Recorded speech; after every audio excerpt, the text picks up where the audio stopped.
Hello everyone, I am Tacit, and today I'm going to be going over the Gems of War event objectives for the Panda-Monium event, in which the Pandallista is added to the game.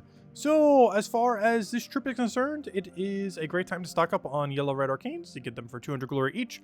The trip itself is an interesting premise that unfortunately doesn't seem like it's going to be good enough to use. It's basically a double true damager. We have a couple of these kind of in the game. Deals some true damage off its ability, quite literally double in that it hits twice, while also having a 50% chance to also do it off of skulls, while having some skulls reduction to synergize with it. Biggest issue that it has is its mana cost being relatively high, especially if you compare it to something like Tesla for 15 mana, and this thing for 14 is substantially less, and especially if you compare it to things that are like the mythic variety of this, like Tina 9000, it just does not really do enough damage. It is boosted based on Urska allies, though from this kingdom it's a little bit harder to use it with a lot of Urskas, as most Urskas are from Urskaya, of course, the typing of Urska. So just specifically having to do it with that basically means you have to use it with Urskaya troops, essentially. And most of them are pretty skull-based, not necessarily true damage-based. So it doesn't really have much synergy in the current state of the game. And of course, biggest issue that almost every troop has, no follow-up at all. So with absolutely no follow-up, it just doesn't have enough use case. Obviously, things like Tesla and Tina 9000 also don't have follow-up, but they do substantially more damage for barely any more mana. But anyways, still a good trip to go pick up, as you do get a kingdom upgrade from it. It now does bring it to the 24 star mark, pretty much the star mark that every single thing is stuck at. Due to the, oh no, not 24, 26 is the one that all of them get stuck at because of the upgrade. So still has a little bit to go as far as being able to get more troops. But yeah, 24 is where it's currently at, which I believe is extra tribute chance, if I'm not mistaken. I think it's like every second one there, tribute chance. Yes, it is, which is the better one because that means more gems per hour. Anyways, aside from that, event queue drop table. So of course it is associated to Shantang, as it is a Shantang event week. If we go over to the Kingdom of Shantang, click show all, do some base rarity there so we can see them a little bit easier. We can go see every single troop there. I don't know how the alphabet works this morning, apparently. There we go. And that should be good to go. Okay, so are event keys worth using this week? For the most part, no, but there are a few okay pickups that you might want to consider if you don't already have them. Quillen, while a little bit of a dated team, is pretty useful in Divine Ishbala Quillen combo. Not much of a team that's used these days, but is still a pretty nice combination of troops. Yalgwei, similarly, not used too much in the current state of the game. However, does have a lot of potential. I wish they would have made a mythic like him already. We still don't really have one. It seemed like that one, Will of Nisha, whatever her name was going to be like this. But for whatever reason, they didn't give it like a yellow to purple convert or anything. But yeah, you can do a lot of damage and generally kill the front two slots very quickly by transforming purple to red, feeding back into himself and getting like a double, triple tap, while also stealing magic and HP. So he constantly just gets beefier and beefier. Has a lot of potential, though in the current state of the game, there's just quicker ways to win normally, and he doesn't generally stack quick enough to justify using it. And that's pretty much it. There's like a few weird utility troops like Tulio and Diviner, but most of those low rarity things you'd kind of already have. So unless you're just looking for Yalgwei or Quillen, there's not really much to spend event keys on. We're trying to get it to 10 star, 20 star, similar. Because most of the mythics here aren't really that good. Tanya is basically just weaker Obsidious. It's a stunner that just doesn't stun good enough. This is just nothing? Pretty much nothing. I guess it does have the bless all allies kind of thing, but there are better ways to do that, most notably Wand, so you don't really ever need to use this, as Wand is better than it in every single possible situation. And then that kind of leaves Hung Along, which I would say of the three of these is probably the strongest. Has a bit of dragon synergy, so you could even use it with Stellarix and stuff like that if you really want to. However, it's mostly used as a first slot tank. Main reason it's not used too often is a very absurdly luck-based troop, having like 7 different individual 50% chances. Let's see, has a 50% chance to gain attack, gain an extra turn, gain barrier, enchant, or bless. So that's like, what, 5? It is a lot of randomness as far as what ends up happening. The only thing that's 100% consistent is it'll always deal damage to all enemies, as pretty much every dragon does, for the most part. Everything else is just pure RNG, but it can actually be surprisingly tanky. It gains attack, it gains extra turn chances, barrier, has the 70% score reduction. I'll also be able to gain a little bit more stats, so it has its niche purposes, but is normally way too inconsistent to bother using. So for the most part, I would say pretty skippable week on event keys, unless you're trying to hit a certain star level off of Shantang. So, of course, kind of went over it the other two streams, but haven't gone over it in a video yet. We do have the event calendar for the upcoming month, for the month of February. Of course, not quite in February, but by the end of this week we will be. as of this Thursday. But anyways, as far as the most noteworthy things here, as far as things that are coming up in the very near future, we have a billion pets coming up soon. We're going to be having the Lunar New Year Year of the Dragon event starting on the 5th of next week, next Monday. So a week from today. You can even see that in your notifications thingy, actually right in game. If we go over to, let's see, games right over here, you can see that we're getting the event in however much time that says in your game. But yeah, we'll be getting a new legend, we'll be getting a new pet, and technically 3 new pets, because we'll be getting a new pet on that event, which corresponds to the new legend. We'll be getting the 2024 Lunar New Year pet for the Year of the Dragon. And then obviously a week from that is Valentine's Day, so we'll be getting the Valentine's Day 2024 pet as well. Aside from that, I have no clue what this is over here, but it's something happening Saturday. Normally, it's not something that's happened that often, but Saturday's normally a day that they have like returning pets come in, though they haven't done that like I feel like a year these days. Maybe they're doing some kind of other event for Lunar New Year. It kind of looks like it based on the icon and everything. But I don't know, we'll just have to wait and see. I actually don't know what that is. Aside from that, yeah, there's pretty much everything happening is during those 2 weeks. Every other week is pretty normal. The only other pretty noteworthy thing that kind of stands out is, of course, Vault event. We had 2 last month, however, they are pretty much back to their normal scheduled once every 4 weeks, meaning in the next Vault event, given that we just had one, is on the 23rd. So mark your calendars if you want to get the next Vault event grind in, as 23rd, 24th, 25th is when that will be taking place, unless it gets moved. Of course, all these dates are subject to change, but that's the calendar for the month. Anyways, aside from that, well, I guess since we're already here, might as well go over the other things here.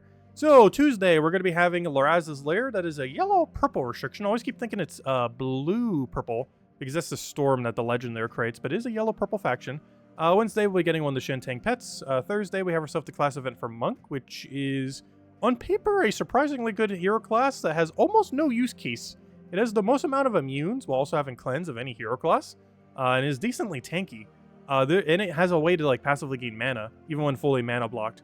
There's just so few instances where you really use it for the most part, compared to things like Elementalist, Titan, you know, other Barrier on Brown hero classes. But it is the most status effect resistant class in the game, but ever since Wand, that has become a bit less relevant because you can just spam Wand and kind of ignore that status effects even exist. So it definitely has a lot less of a use case while already being pretty niche before, so it's still a really good hero class. There just isn't too many times where it's the most optimal option. It's always a good option, but never necessarily, or maybe not never, but it's very rarely the best option, despite always being a good option. It's one of those kind of hero classes. Anyways, on this Friday, we have ourselves a... Oh, weren't we supposed to have Bounty Hunter? Huh. Why does Bounty Hunter say 10 days, 23 hours? Well, we have some kind of event. What does Terran's World say? Hold up. We'll check all the things. I thought it was supposed to be Bounty. Wait, we'll see. Even Terran's... No. That's the other month. Wait. What day? What week? Faction event? Nightmare Circus? Again? Wait, what? Okay. Confused. We're not even getting a new faction troop. There's doing a repeat of the faction event we already... Oh! I know why they did this. I think they actually mentioned this on the forum, and I barely read the forum these days. But remember when the Nightmare Circus had a glitch and those true troops didn't work? We did the Pure faction several days later, so we could actually use it with them. But the Nightmare Circus, there was 2 troops there that didn't function correctly, that they have since fixed. It's these 2. The troops are Strongman. He wasn't creating his one Terror Gem, which doesn't really matter at all. And Ringmaster, which had a little bit more of a relevant thing that wasn't working. His summon. His whole gimmick, pretty much, other than the skull spam, wasn't working. His whole summon mechanic.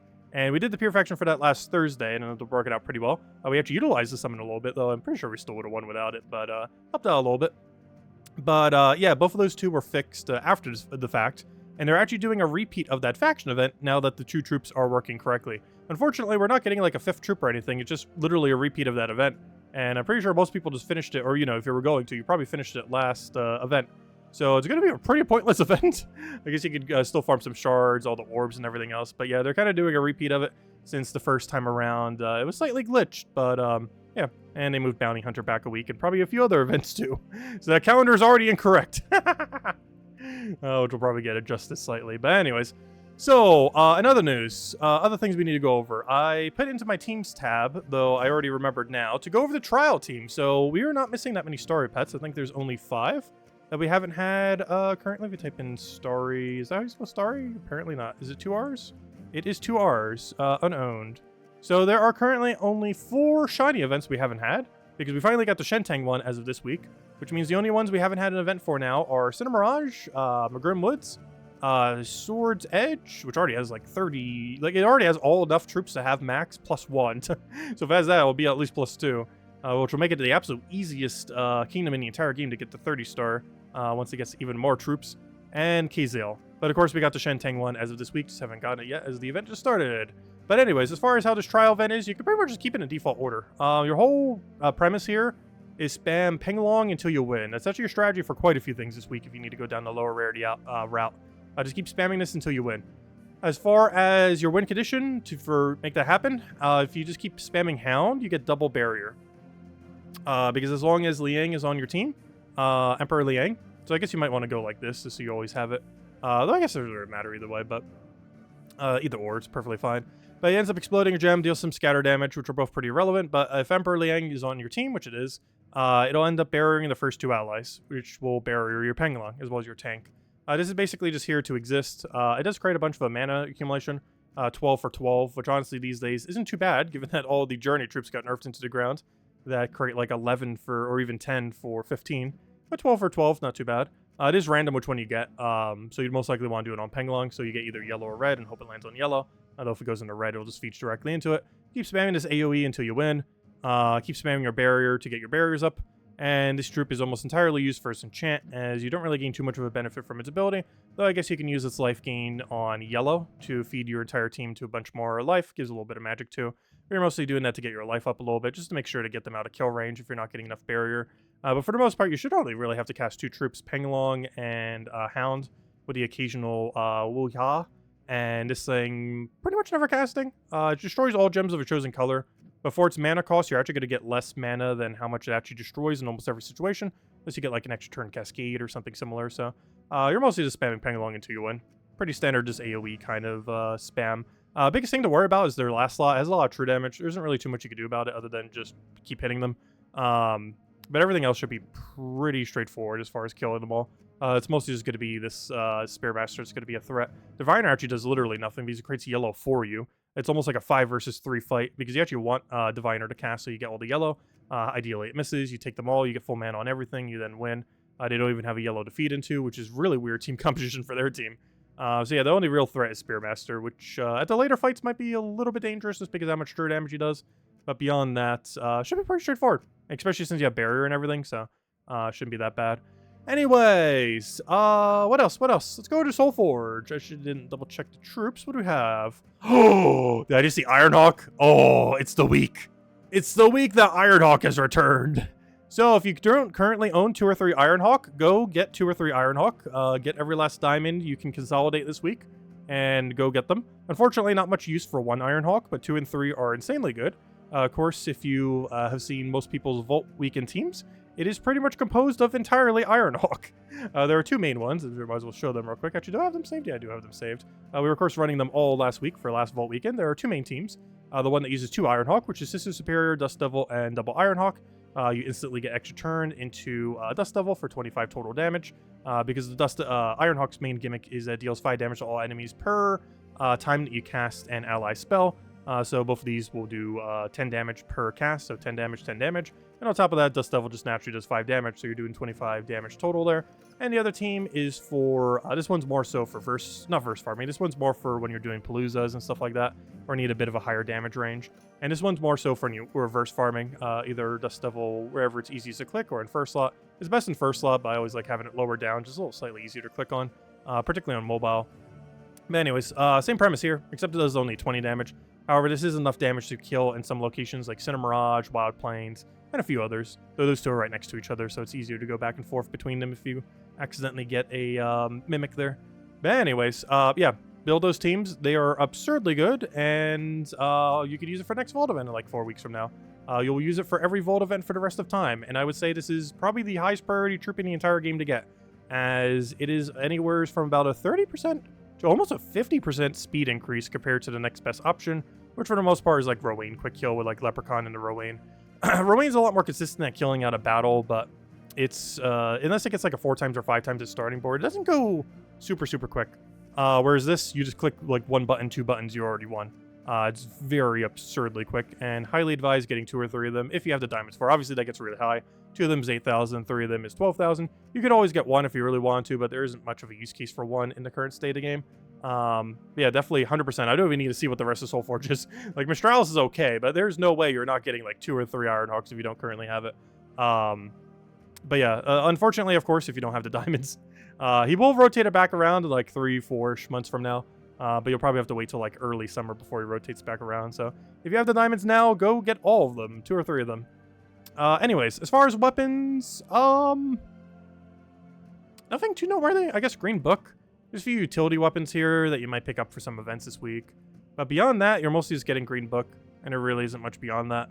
There is one thing that this just reminded me of, though. We, of course, have an invasion event. The invasion event is basically you have to use the invasion troop, which you're pretty much going to do anyways. It gains a lot of value. You get 2 times magic on it. You get 2 times score, which is still a reason why you want to use it on every single battle. Plus, it's just going to be one of your stronger options that you even have. It is an Urska restriction, which honestly isn't that bad. It would be actually worse if it was Shenteng restriction, because Shenteng has almost no Urskas, but because it is a Urska restriction, you can use pretty much every troop from Urskaya, the kingdom of Urskaya, which gives you a lot of score options if you want. However, you don't really even need them. You just AoE off of Mikhail. You have this thing, just keep poking them over and over again. You have a bunch of mana accumulation from the Urska weapon, which unfortunately, if you don't have this weapon, it is actually not obtainable this week, since it is a Urskaya weapon, not one from Shenteng. But there's plenty of alternatives for mana accumulation, like the exploding weapon we literally get from the thing. If you go to your shop, buy tier 3, which you should be doing anyways to help out your guild, you'll end up getting this weapon, and this will be a great alternative for it if you don't have the better weapon, which is currently unobtainable if you don't already have it this week. But this weapon explodes a bunch of brown gems, grants a random status effect to all Urska allies, which will be your entire team, or your entire team minus hero, depending on what hero class you go. And then summons a random Urska troop. So if you start losing stuff, you'll be able to go and resummon. And keep in mind, even if you do die on this troop, you do still get the 2 times score. So it doesn't actually matter if he dies, though ideally he won't. So you can hit through all of the battles a lot easier. And once you get to 4 towers, he kind of just demolishes everything there. But yeah, overall should be pretty straightforward for the most part. A few skull spammers that you can do off it, a few enragers, and generally just the troop itself, especially since it got some score reduction. Should be perfectly fine enough to clear out the invasion event. Anyways, let's go now into a bunch of teams, all of which will be in the description below if you want to go and copy paste any of them. And I still clicking over to PvP. It's so funny. Whenever I go to try to get to teams, I always click on PvP and then go to that PvP menu and then realize, oh, I can't do that. And whenever I'm trying to go to PvP, I always click the middle and then realize, oh, I can't do that. In both situations, I click in the wrong location. Man, anyways, let's go over all the teams. So let's start all the way from the top from the invasion event. This is a Urska restriction. Will be taking place all week. For this first team here, obviously we have to use the Seiji Shi. You'd want to use it anyways because it's going to be pretty much your strongest option for the entire thing. You might even want to double up on it if you buy an extra tier or so to be able to get a couple more copies of it, as having 2, even 3 of them on your team will help out a lot. Keep in mind, using multiple does not multiply your score by multiple. Like if you use 2 of them, it will not multiply by 4. It's capped at just 1 for 2 times. However, you still get to use them twice. So you still have his ability twice over, which has double magic. You still have his skull of damage for 5 times. You still have his 20% reduction, which isn't a lot, but it's better than nothing. This we mostly just have for enrage. Gain enrage whenever you take brown gems, but you also have it for a little bit of chip damage to bring them into kill range. We have this weapon, which if you don't have, just replace it with the weekly exploding weapon. But if you do have it, it's really good for getting a ton of mana for whenever you have a pure... actually, this is from Urskaya, not Urska, I just realized. But still going to get a 3 times boost ratio. The only one it won't boost off is the invasion troop itself. I thought this was Urska weapon for a second. It's actually Urskaya weapon. Gosh, that is so confusing. Urskaya is the kingdom, Urska is the typing. But it'll still boost for the full amount -1, so still a lot of mana accumulation there. And aside from that, this is for 50% mana star across your entire team. Your entire team is Urska, which is pretty much forced to be other than hero. And so we'll get 50% mana star on everything, including troop, including our weapon, including everything there. So that's the main premise for that one. For a low rarity team, we're going with the exploding weapon, which you could just get from buying tier 3, which you should be buying into anyways. We're using Shi, though you should use 2 or 3 of them if you buy into deeper tiers. You can literally just make this weapon into 3 of that, and you'll probably be perfectly fine. And if you want to go super cheap and just go for the absolute bare minimum of like tier 3, you can just put some ballistas there. Obviously, if you have better damage sources, use that. This will be a little bit of trip damage.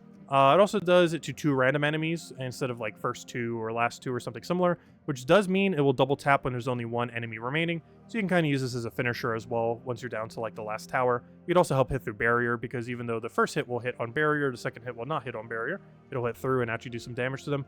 So it can be a nice little finisher option, and that's pretty much what we're using them for. But if you have more CGs, or however you order if you say that, probably said it differently every single time. But if you have more of the invasion troop, obviously use more. You can even just put it as your entire team and just have one of these for mana accumulation or whatever other mana accumulation you might want to add to it based on the restriction. Anyway, speaking of restrictions, next we have yellow-purple for Laraz's Lair. This is an event taking place only tomorrow for the Tuesday faction event. And, yeah, yellow-purple. So we can end up going down the Ihikatl route. Obviously, Finesse got nerfed into the ground the other week.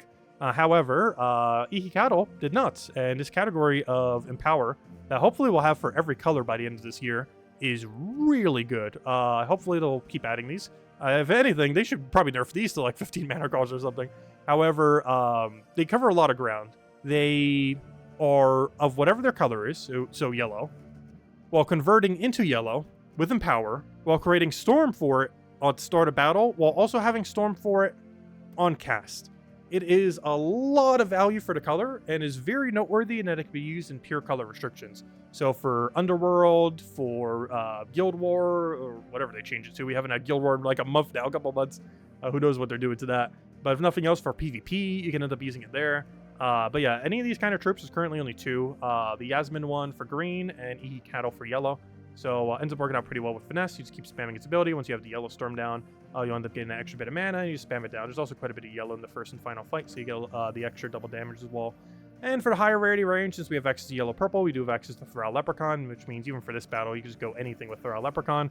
But for the higher range, that means we have a pretty standard Hiking Iron Gut Zolgoth build, just using the 2 better mana accumulators in the game to get them their mana. And for pure faction, a couple different ways that you could do this, but basically you spam the ultra rare into winning. He drains either all mana from an enemy, or steals their attack, or silences them. You do not get to choose. However, you ideally want this to always do the right option. And is purely luck-based and could take a couple tries. Is one of the more annoying pure factions to do in the entire game. So Tuesday faction events is one of the better times to do it, if you have time to do it on that day, as trying to get it done naturally with less potion effects can be kind of annoying, as having higher amount of potion effects can mitigate some of that luck base that you need. But basically, you want him to always steal attack unless you need him to do something else. You don't get to choose, you just hope he will do that. In the most ideal situation, he will go and steal attack for the first few times. Then once they start gaining mana, he will either mana drain and or silence them. And whenever you don't need the mana drain, hopefully it'll silence them. But you do not get to choose. And you basically just hope that he compiles a bunch of attack, gets all the silences and drains when he needs it, and hope he gets to like 500 something attack and to just kill out the entire enemy team. Or to repeat until you finish out the entire faction.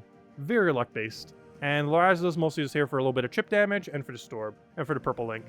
You can end up replacing out one of them for one of the other ones. I think there's like a Hound there for like green yellow that can create some skulls and have a little bit of resummon, which can give some skull spam. But for the most part, just kind of spamming these until you win is all you really need. It basically comes down to luck. It is a very absurdly luck-based faction, and one of the most annoying ones in the entire game. Definitely top 3 hardest, I would say. Where in that top 3, I don't know, but I would place it in the top 3 hardest pure factions in the entire game, so good luck if you're trying for that on Tuesday. Next, we have ourselves the Underspire, which is restricted to Shenteng, the event week this week. As far as options, basically it's going to go down to AoE spam. I'm going to be going down the Hulong into Pengalong. Pengalong you get for free just from completing out the kingdom. Unfortunately, Mythic's a little bit hard to obtain, but there are alternatives that you can end up doing there. And we're just using Divine or Moon Rabbit as our main mana accumulation. Diviner has a lot of extra effects, magic gain, even enchant and cleanse. And you're mostly using this to create a bunch of yellow into your main damage sources. And Moon Rabbit, of course, notoriously also does a bunch of yellow convert, particularly in combination with things like Mercy and this. So, of course, we cannot use Mercy on this team because it is not from Shenteng. But it does still have that Bless the first slot, which can help you keep it super safe. And having Bless into 70% score reduction will keep this thing very, very bulky. Not to mention it might even redo its Bless on its ability, which is kind of convenient. But yeah, just keep spamming that until you win. Lower rarity team basically just use whatever best yellow weapon you have for the kingdom. And then use Divine, basically same premise. The rest of the team is exactly the same, we're just using a cheaper weapon. So whatever your best yellow weapon is, essentially, whatever that happens to be. We're using this, and if you have other options, just use that. There isn't too many, I don't believe, as far as yellow options here. If we go over to Shenteng, think there's like 3 or 4, but whatever your best option is from any of these is pretty much what you'd want to use. So whatever that happens to be, or if you want to pick one of them up in soulforge, that's pretty much what you would run. So whatever you have, just use that and you should be good to go. You can use like Sky Hero and go all into Pengalong. I could even double up on Pengalong and try to Sky Hero into it with Moon Rabbit and go like double Pengalong over Diviner. However you want to run it, whatever you have is best. And yeah, even just spamming Pengalongs would be fine. There's a bunch of Pengalongs with like Moon Rabbit, Diviner, also perfectly fine. You can even just drop Hero completely. Hey, Tribute's ready. Aside from that, Pure Faction, Underspire. Is one over Underspire low, right? Yes, I did that. And the only other one to go over then is the Monk Hero class. So the Monk Hero class team, basic similar premise. We're just running Diviner into whatever your best yellow AoE weapon is. In this case, we're using a super cheap one, a Dancing Daggers, but obviously if you have Dawnbringer, use Dawnbringer. Just use whatever your strongest option is. For any overfill, we're using Tulios. You can just do this onto yellow and gain a ton of mana across your entire team, most notably into your weapon. And you're just doing that to keep casting your weapon, and just AoE spam the free battles until you get your 25 gems on Thursday, as is almost never worth buying in further than that. It is a very bad return on investment kind of event, and you should only ever go for the free battles on Thursday class events until they eventually buff it at some point. Anyways, guys, I think that is absolutely everything. If you still have any other questions, feel free to leave in the comment section below. All the teams that we just went over are in the description. Also, just as a heads up, I'm not sure for streaming tonight. I do have a dentist appointment early today. And while I should be fine by the time we do it tonight, I'm not 100% sure. So if I'm not able to like talk properly or anything, we're probably just going to skip the stream and just do it on Tuesday and just have a really big Tuesday stream. Otherwise, we will be on tonight doing the trial event, doing, you know, all the other things that we have every single week right at the beginning of the week. As this actually is the first time that we've had this trial, though it seems pretty straightforward. Like with a lot of things this week, just spam Pengalong until you win. Pretty straightforward. But anyways, guys, enjoy your week. I will catch you guys soon. Thank you so much for watching. Feel free to leave a like on the video. Helps a lot and is greatly appreciated. And I will catch you guys later. Goodbye, everyone.